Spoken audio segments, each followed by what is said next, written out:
Let me back up a sec. Because if you'd told me a year ago I'd be the guy at the center of a neighborhood scandal, I'd have laughed and told you to go bother somebody with more free time. But there I was, hauling firewood into the back of my truck on a Tuesday morning, minding my own business, when here she comes, Charlene Griffin, our self-appointed mountain queen, and that weekend, 100 guests, caterers, the works. The kind of thing you see in real estate brochures with too many white wine glasses and not enough actual permission. I blinked. You did what? Registered deed. You've got no claim. Her eyes narrowed. You signed a revised HOA charter last year. I shook my head. No, I refused. You tried to sneak that clause in at the holiday potluck. You remember. Charlene's smile got real thin, but she doubled down. Regardless, the board voted. It's happening. Invites are out. That's when the whole thing clicked. I could see where this was headed.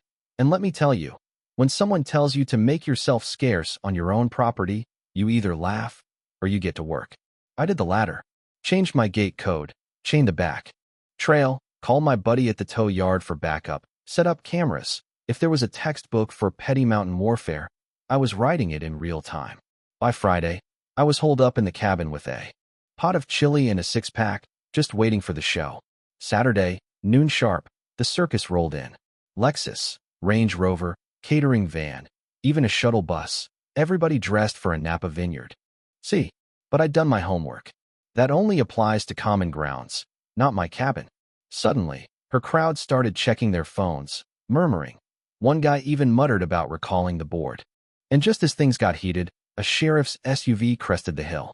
Deputy Hines stepped out, stony-faced, and let Charlene talk herself in circles about shared spaces. He turned to me. You the owner? Deed, survey, legal statement. I had it already. Hines gave a low whistle and turned back to Charlene. Ma'am, you and your guests need to vacate the property. Cue the slow clap from the back of the crowd. People started drifting to their cars. The caterers closed up shop. Even clipboard lady vanished without a word. Charlene, though, wasn't ready to surrender. She threatened legal action. Cease and desists, the works. I shrugged. Go ahead. My attorney's on speed dial, and I hope you kept the receipts, because I know you used HOA funds for all this. She froze. I stepped in close. Community development budget doesn't cover private parties. And you know it. Here's where the twist came in. A quiet board member, Gregor, called later that day. You didn't hear it from me. But there's a paper trail. Charlene used the discretionary fund, backdated the votes. Board's furious. There's talk of an audit. By Monday, word had spread like wildfire. Emergency board meeting.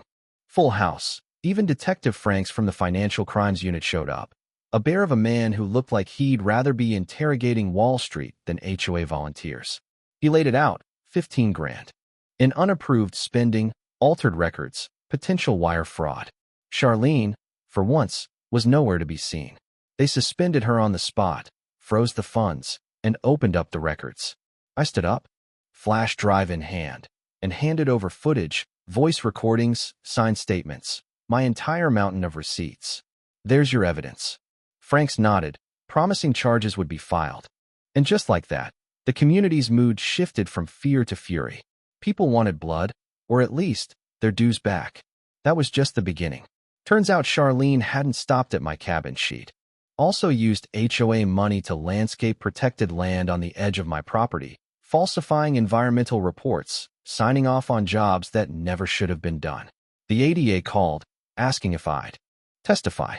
Absolutely, I said.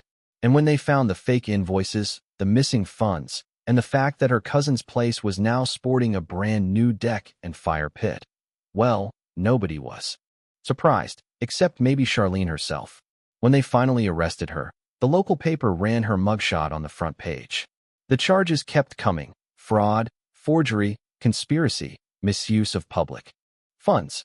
Her cousin rolled, the contractor confessed, and the whole thing played out like a slow-motion car crash. I testified, laid out the timeline, the emails, the bylaws she'd trampled. The judge didn't buy her defense for a second. Guilty on all counts. 9 years, parole after 5. The community finally breathed again. After the dust settled, we rewrote the bylaws, public votes. No more blank checks, citizen panels reviewing every dollar. I didn't run for office, But I did help draft the new rules, sitting up late with Jia, our new treasurer, hashing out loopholes and safeguards. You ever think about leaving? She asked one night. Not a chance, I said. Someone's got to keep the gate locked. 3 weeks after the final vote, I found a wooden plaque from the county, recognition for civic vigilance. I didn't hang it, just left it on the shelf, a quiet reminder that some things are worth protecting. And when the trial ended, and the mountain was quiet, again, I got an envelope, no return address, just a photo of my cabin at sunset, golden light in the windows. On the back, still standing. So yeah, maybe it was petty, maybe it was overkill. But sometimes, all it takes to keep a place safe is locking the gate, standing your ground, and making damn sure the people who think they own everything learn what happens when they push too far. You know what I mean? What would you have done? Was I right to go full scorched earth on my own HOA? Or should I have played nice for the sake of peace? Drop your take in the comments. Does justice mean holding the line? Or is there such a thing as too far? And hey, if you've got your own battle stories with neighborhood power trippers, let's hear 'em. Funny thing is, after the trial, you'd think life would go back to normal. Quiet mornings, nobody sniffing around your land, no legal threats pinned to your door. But nothing really resets after a storm like that. People kept their distance at first, some embarrassed, some still in disbelief, a few quietly grateful. And you start seeing just how many folks were tired of the old guard, but never had the guts to say it out loud. Even now, when I walk into the local hardware store, someone always gives me a look, half a nod, half a question, like they're still deciding whether I'm a troublemaker or just the guy who finally did what needed doing. About a week after the verdict, Dia, the new treasurer, stopped by my place. She had 2 coffees in hand, hair still wet from her morning shift at the ER, and a stack of manila folders under her arm. She settled on the porch with me and laid everything out. New community rules, budget proposals, even drafts for a neighborhood newsletter. You're good at this, you know, she said, shooting me a look over the rim of her mug. People listen now. I just shook my head. People are listening because they finally had something worth listening to. Besides, you know me, I'm not built for politics. She laughed. Maybe not. But you care, and that's more than most. It wasn't just talk, either. 2 weeks after that, they held a real community election. No closed doors, no secret ballots, just folding chairs, a sign-in sheet, and the kind of tense, hopeful energy you get when folks realize, maybe for the first time, that what they say actually matters. Gregor won the chair easily, just stayed on as treasurer, and they brought in a couple of new faces, a retired firefighter and a young woman who taught at the elementary school. I sat in the back, arms crossed, and for once, didn't feel the urge to stand up and shout about bylaws or property rights. It was all just calm, productive. People argued, sure, but nobody was shouting anybody down. By the end of that night, they'd passed new rules. Every big spend had to be posted online, no more private meetings, and every board session open to the whole community. First time in years, people left a meeting smiling. Now, I'd like to say that was the end of it, but you know how these things go. About a month later, I got a knock at the door just before sunrise. It wasn't a neighbor. 2 guys in plain suits, state badges, special agents, the real deal. Turns out Charlene's little operation was even bigger than we thought. She hadn't just cooked the books for a few parties. She'd forged grant applications, funneled state money into beautification projects that never happened, and laundered the cash through a cousin's construction business. They showed me photos, custom decks, new landscaping, even a sound system installed at a house outside the HOA boundaries. We think this might tie into a larger pattern, the older agent said. Anything you can give us, emails, receipts, meeting notes, could help. I handed over everything I had, and for a minute, it felt less like settling a personal score and more like rooting out a weed before it chokes the whole garden. That day, word spread fast. By noon, the county commission had already frozen all pending grants to the HOA. The sheriff's office sent out notices to every vendor who'd done business with Charlene. The new board called another emergency session, and this time, instead of panic, there was almost a sense of relief.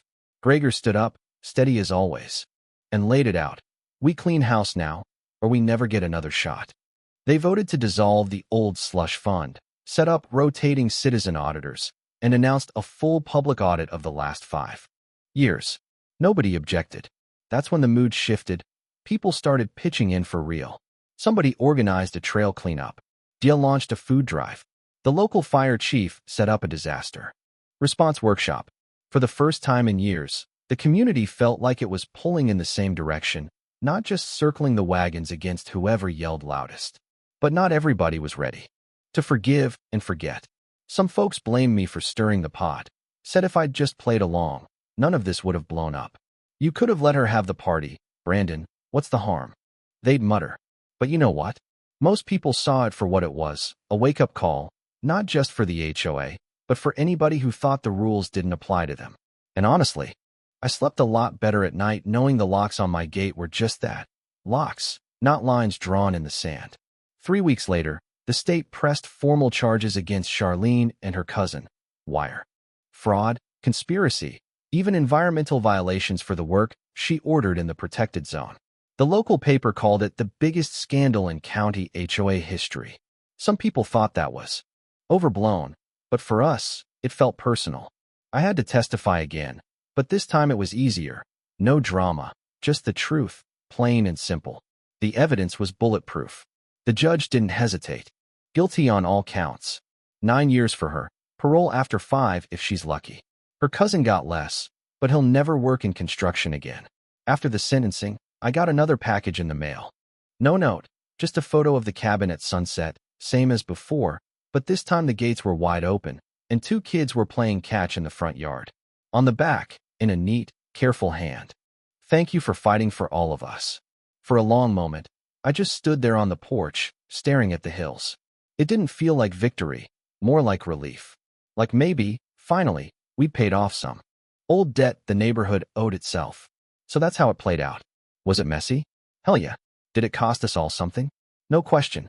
But when I walked past that old plaque on the mantle, the one with the county seal, the words civic vigilance, I remember why I did it. Sometimes you lock the gate, sometimes you open it. But either way, you don't let folks walk all over what's right. And now, on cold nights when the wind rattles the windows and the mountains quiet again, I sit out on the porch with a cup of coffee, watch the lights from the other cabins blink on one by one, and think, yeah, still standing. How would you have handled it? Would you have backed down to keep the peace, or fought like hell to protect what's yours? Let's hear your take in the comments. And if you've ever had to stand up to the so-called powers that be, tell us your story. Maybe it's time the good guys wrote the rules for a change.